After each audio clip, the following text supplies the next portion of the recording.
Oi pessoal, boa tarde. 8 de julho desse inverno de 2019. Estamos iniciando essa edição do Sintufeg Linha Direta, esse encontro semanal com técnicos administrativos, estudantes, professores, para pensar a universidade e para pensar o Brasil. Bem, é fundamental a sua participação.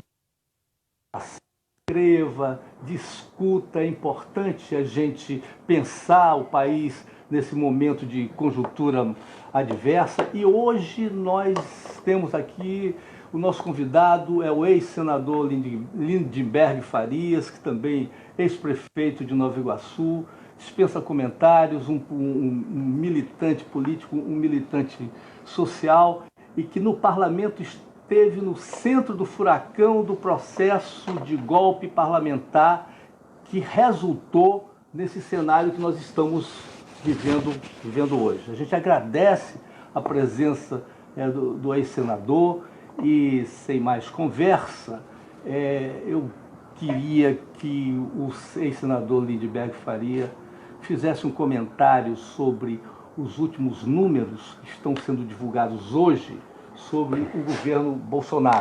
Temos praticamente, segundo o Datafolha, 1/3 da população, segundo a pesquisa, que ainda define o governo Bolsonaro como bom e ótimo.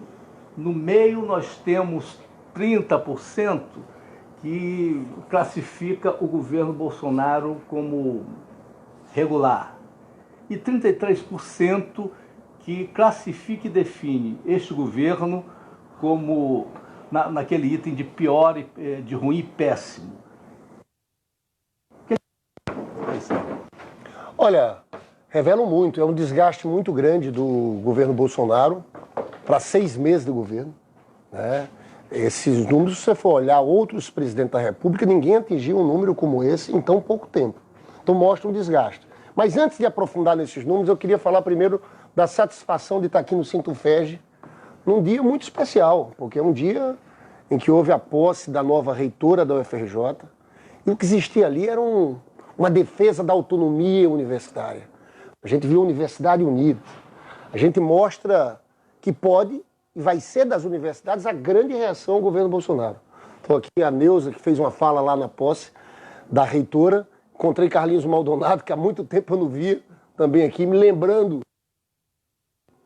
A gente fez contra o Colo aqui na universidade também, que foi outro momento de ataques às universidades. Então, eu acho, e eu vou entrar na pesquisa, que a educação é o polo mais dinâmico de resistência a esse governo Bolsonaro. Porque essa emenda constitucional 95 nós estabeleceu uma política de austeridade fiscal que vai destruir as universidades. E não é simples acontecer isso, porque as universidades ganharam nos governos do PT, nos governos do Lula e da Dilma, as universidades dobraram o número de estudantes. Houve uma transformação muito grande, pela primeira vez, filho de trabalhador, uma juventude negra entrou nessas universidades, né? Houve o salto dos investimentos. Você sabe que o Ministério da Educação tinha um orçamento de 20 bi, saltou para 100 bilhões. Então eu creio que das universidades, dos institutos federais, vai haver uma grande resistência ao governo Bolsonaro. E esses números aqui mostram, né, que o país está completamente dividido. Gordura no começo do governo e vem perdendo essa gordura mês a mês. Você vê que tem 33% de ótimo e bom, 33% de ruim e péssimo e 31% de regular. São 3 blocos aqui colocados. O meio, que é aqueles que estão olhando o governo, 1/3 que é contra e 1/3 que é favorável. Qual o problema que eu acho para o Bolsonaro? É que essa política econômica ultra neoliberal do Paulo Guedes vai aumentar em muito a crise econômica. Você fala aumentar a crise econômica, nós temos uma situação de estagnação econômica. Tem gente, o Afonso Celso Pastore, que foi presidente do Banco Central, que fala que a gente está vendo depressão econômica. Mas você sabe que agora a gente pode ter o 2º trimestre consecutivo de crescimento negativo. Isso, tecnicamente, significa dizer que o país está indo em direção à recessão novamente. Então a gente teve uma recessão gigantesca, a gente estava numa leve recuperação, crescimento de 1% ao ano, e novamente está afundando. E você vê a consequência disso na vida do fora agora, 2 meses fora na Espanha. E quando eu voltei aqui para o Rio, a gente dá para ver em 2 meses a mudança para pior. A devastação social. Quem anda no centro do Rio de Janeiro, a Rio Branco, depois de 7 horas da noite, virou... São colchões e mais colchões. A Lapa parece uma situação de guerra. A quantidade de gente dormindo no meio das ruas. A população de rua explodiu. Então veja bem, aí vem a reforma da Previdência. Essa política da reforma da Previdência, para mim, vai colocar a economia brasileira numa situação de estagnação permanente. Porque se você for ver bem, eles estão fazendo o oposto do que o Lula fez. Qual foi o segredo do Lula? Colocar dinheiro nas mãos dos trabalhadores, dos mais pobres, dos aposentados. Isso fez com que a economia... Você sabe, tem um estudo do IPEA que tenta entender as causas da criação daquele grande mercado de consumo de massa na época do Lula. Tem gente que achava que era crédito, que era isso. Esse estudo do IPEA aponta que era, sabe, o fator mais importante foi o impacto do aumento do salário mínimo, que no governo Lula e Dilma foi 77% acima da inflação, o seu salário mínimo cresceu, o impacto desse aumento do salário mínimo na Previdência Social. Ou seja, era isso o principal fator para a criação daquele grande mercado de consumo de massa, que é o dinheiro da aposentada que mora no interior, que mora aqui, e aquele dinheiro ia comprar remédio, ia comprar livros para os netos. Então veja bem, a gente está fazendo o oposto. A gente está tirando dinheiro das mãos de quem ganha até 2 salários mínimos. A Previdência é justamente de quem ganha 2 salários mínimos. Então, essa política do Bolsonaro, por isso que isso vai impactar na popularidade dele. Tem um problema gravíssimo, porque as pessoas vão começar a ver que ele não está entregando nada, que a vida está piorando. E eu acho, sempre por isso, já emendando, desculpa para você fazer outra pergunta, é por isso que o Lula é tão importante para eles deixarem preso, e Lula é uma figura cada vez mais importante do país. Porque essa decepção do Bolsonaro, e uma decepção que vai estar ligada a desemprego, a crescimento da miséria, aumento da desigualdade, vai trazer uma lembrança no meio do povo novamente do Lula. Olha, na época do Lula era diferente. Na época do Lula, a minha vida era melhor. Eu tinha mais oportunidades. E é por isso que tem esse cerco em cima do Lula. Até agora continua. Prenderam ele pela disposição e agora querem prender porque ele não pode estar solto. Porque ele fala para o povo entende o que ele fala. E ele não pode, no momento que Bolsonaro está caindo a popularidade, ele não pode estar livre. Você veja como as coisas estão todas encadeadas, né? O fato é que eu participei como senador daquela luta contra o impeachment da Dilma e tudo. O seguinte, o que eu vejo, assim, eles diziam que tirando a Dilma resolveu o problema do país. E a gente está vendo que esse país está afundando cada vez mais. A pergunta é a seguinte, apesar desse cenário de fatos negativos que você elencou aí, a gente convive hoje com um fenômeno que você tem esse projeto conservador, esse projeto de ultradireita, a gente tem uma base social que vai para a rua, né? Há uma capacidade de mobilização evidente, não é? O outro aspecto é o seguinte, que apesar desse quadro de país derretendo, caminhando para a recessão, você tem dentro do parlamento esta semana a possibilidade real e concreta de um relatório, de uma proposta de reforma da Previdência extremamente cruel, principalmente com os setores mais desprotegidos da população, e que o parlamento está absorvendo com a maior tranquilidade. Provavelmente deve aprovar. A pergunta é a seguinte: como esse quadro de fatos negativos e de drama social se aprofundando pode se refletir na reorganização da esquerda ou numa mudança de correlação de forças a médio prazo, por exemplo? Você veja, eles fazem um discurso para a base política deles, de extrema-direita, eles tentam alimentar essa base, utilizam o discurso da segurança pública e tentam criar uma narrativa, que é a narrativa de que todo o problema da crise econômica foi culpa do PT, né? Só que isso, ao meu ver, não segura muito tempo. Porque, eu acho que a questão da economia é o central, é a vida das pessoas. Então você veja que está caindo a popularidade, essa turma da extrema-direita continua, mas eu acho que vai ter teto. Daqui a pouco começa também a ceder, porque as pessoas vão ver que é um governo, que a proposta desse governo, do ponto de vista social, é destruição, entendeu? Então eu acho que vai surgir. Você veja, nós começamos o ano, o que saía era brigas do Bolsonaro com gente do governo, entre as alas do governo. Nós estávamos completamente fora. Surgiram os estudantes. Quando os estudantes foram às ruas, as coisas mudaram, né? Foram passeatas grandes. Uma passeata dessa aqui no Rio de Janeiro, não me lembro a data dessa, foi uma das maiores desde a campanha das diretas, né? Foi uma passeata gigantesca. A gente já viu o processo, a gente já viu a ditadura militar no Brasil, tinha força política e social. E a gente viu, quando foi de uma hora para outra, cai aquilo e o povo vai para as ruas. Eu, sinceramente, eu acho que as mudanças que a gente tem que fazer são mudanças tão grandes, porque tem que reformar o Estado brasileiro. Ninguém pode conviver com o poder judiciário dessa forma. O que Sérgio Moro fez foi criminoso. Ele foi lá, ele combinava, não era um juiz imparcial, ele combinava com as partes todo o processo. O Lula não tinha condições de ser absolvido nunca ali com ele. Então as tarefas nossas são muito grandes, porque que vale eleger, não é só eleger um presidente da República, tem que mudar essa estrutura.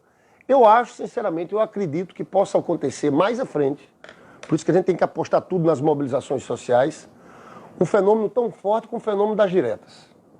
E daí surge o novo. Só vai surgir se for das ruas. Não pense que é do parlamento mudar, não é. Tem que ser um processo como aquele grandioso, né? E eu acho que as condições objetivas podem estar dadas pela situação econômica e pela desmoralização desses falsos heróis. Por isso foi tão importante as revelações do The Intercept, do Glenn. Você sabe que sábado eu tive a festa junina das minhas filhas. Elas estudam na Gávea da Escola Parque.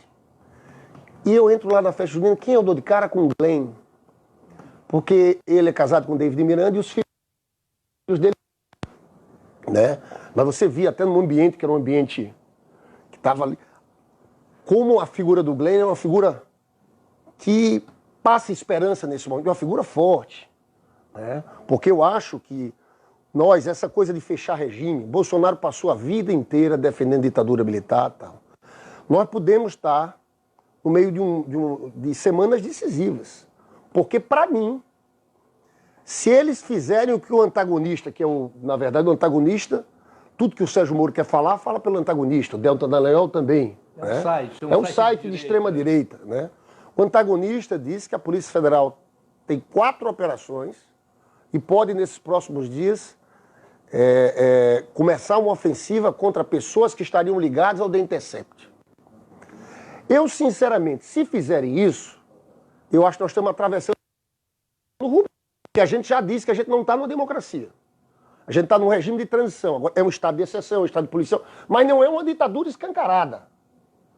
Você perseguir, se eles vão fazer isso, isso aqui é um passo à frente gigantesco, entendeu? Que a gente está dando.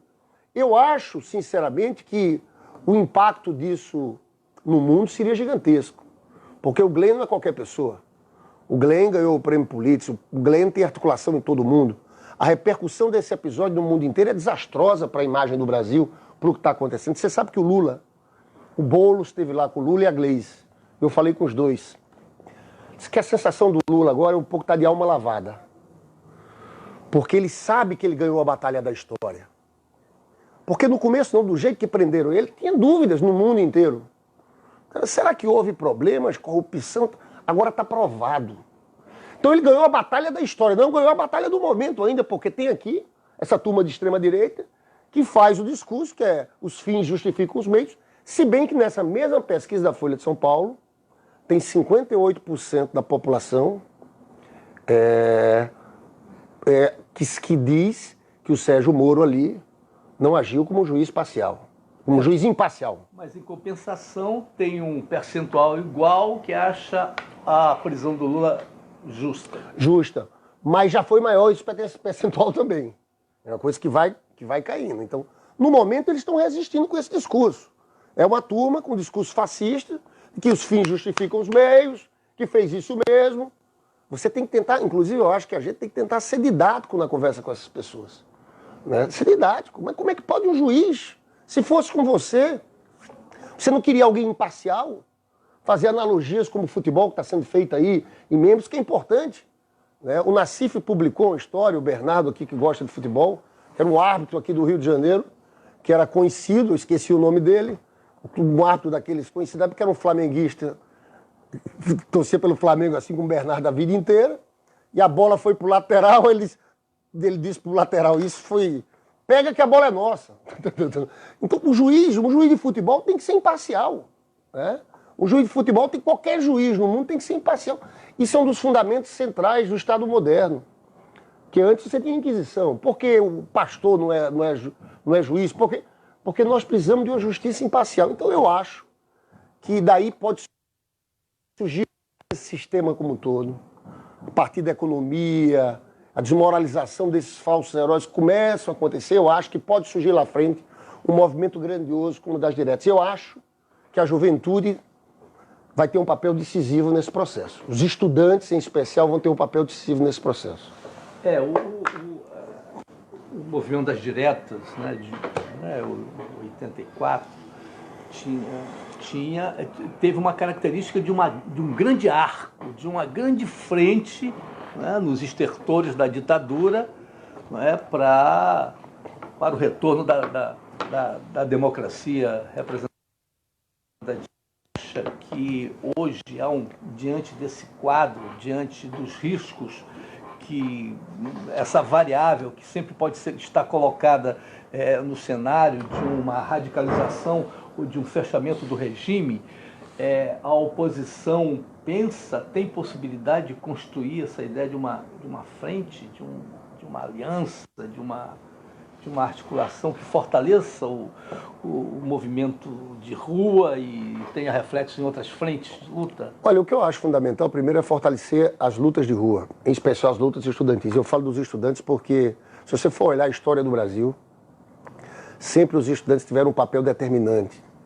Representam, de certa forma, um certo sentimento de uma classe média baixa, mais progressista, né? Você veja, na luta pelas reformas de base, na luta contra a ditadura, a resistência à ditadura militar. No processo de anistia era muito com universidade, muito com estudante.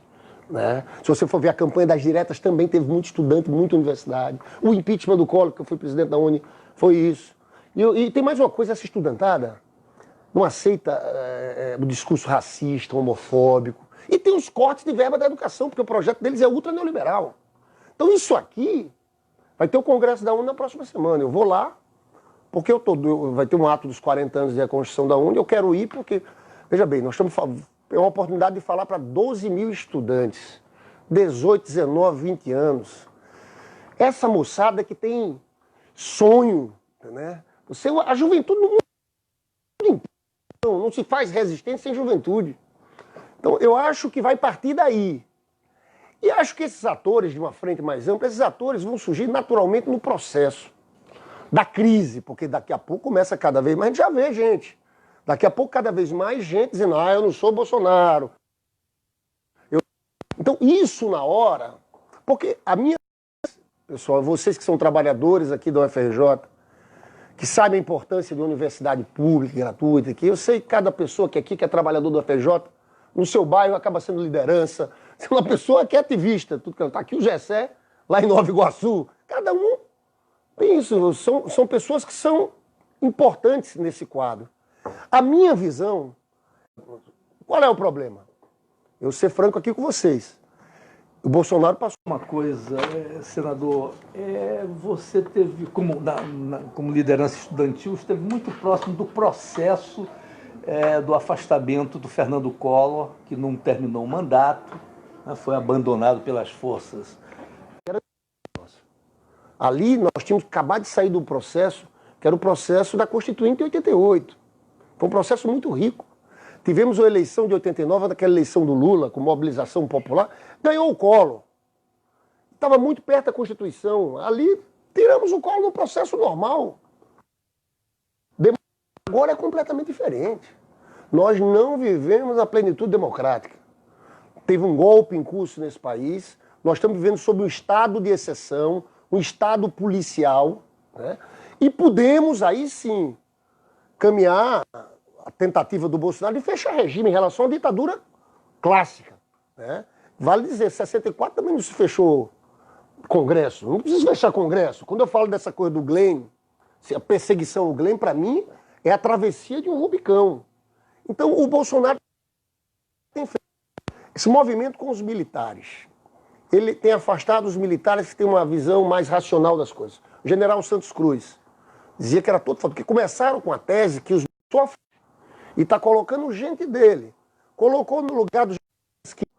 Se ele vai conseguir ou não, aí é outra história. Agora, dizer que os militares não topam, eu não compro essa afirmação. Outra afirmação que eu não compro.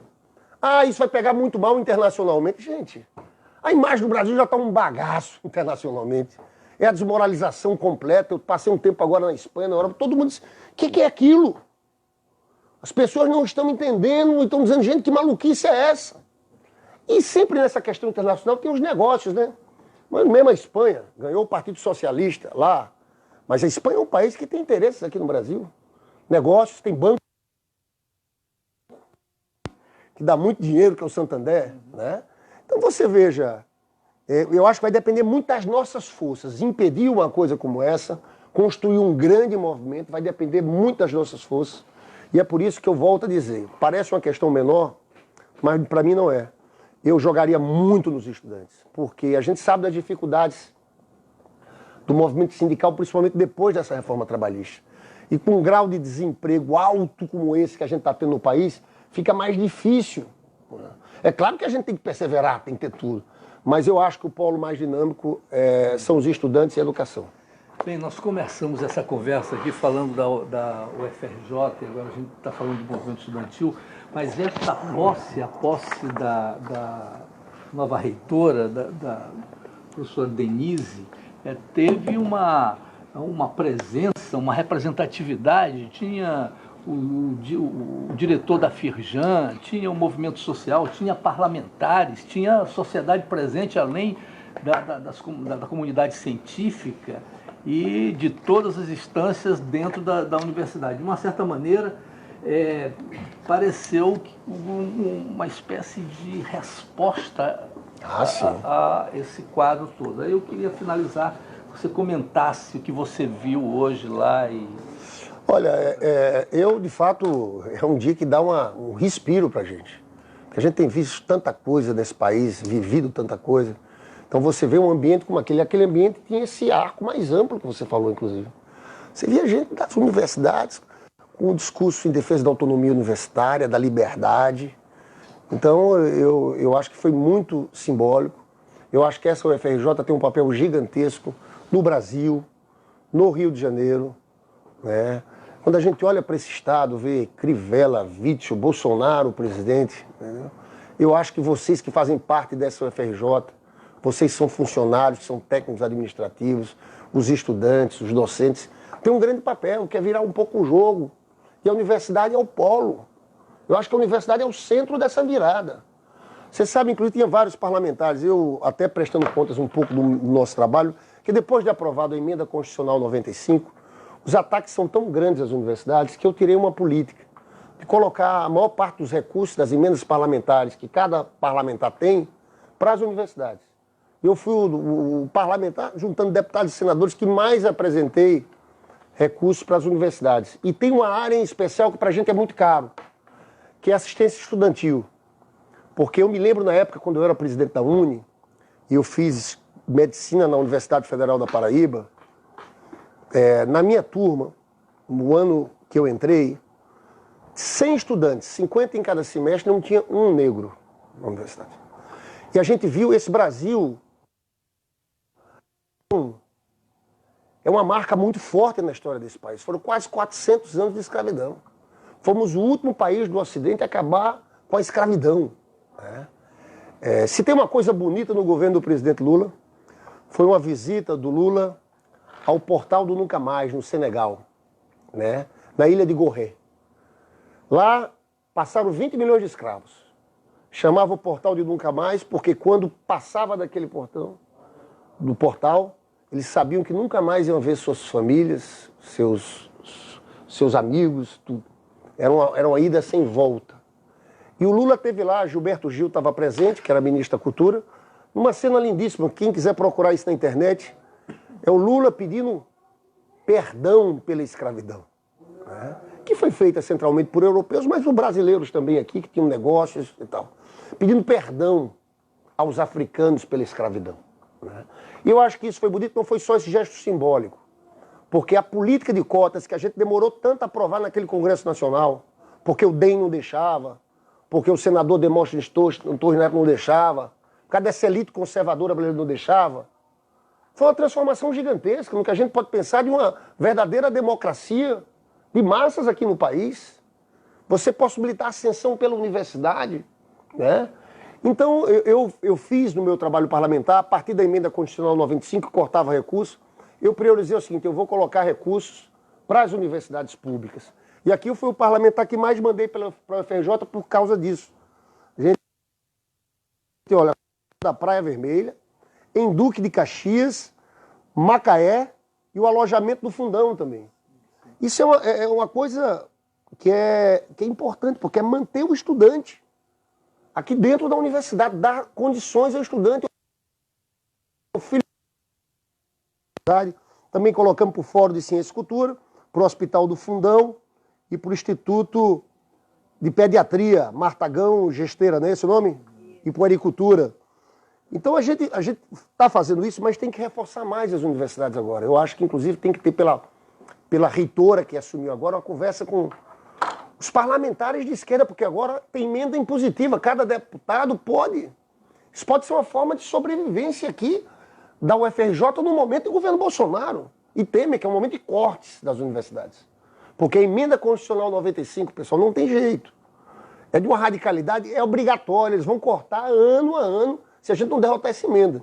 Então, creio que essa coisa do debate com parlamentares mais progressistas é algo importante para a reitora, mas para a DUFEG, para o Sintufeg, para o DCE estabelecer esses canais, que podem ser canais que ajudem a gente a passar pela tempestade. Porque eu espero que essa tempestade não dure muito, que o povo se levante e a gente vire o jogo lá à frente. Queremos agradecer a presença do Lindbergh Faria, esse papo esclarecedor, e convidar vocês para a próxima edição do Sintufeg Linha Direta, toda segunda-feira. Fundamental que você nos assista, apresente críticas, reflita com a gente, porque a situação exige engajamento. Muito obrigado e até a próxima. Um abraço.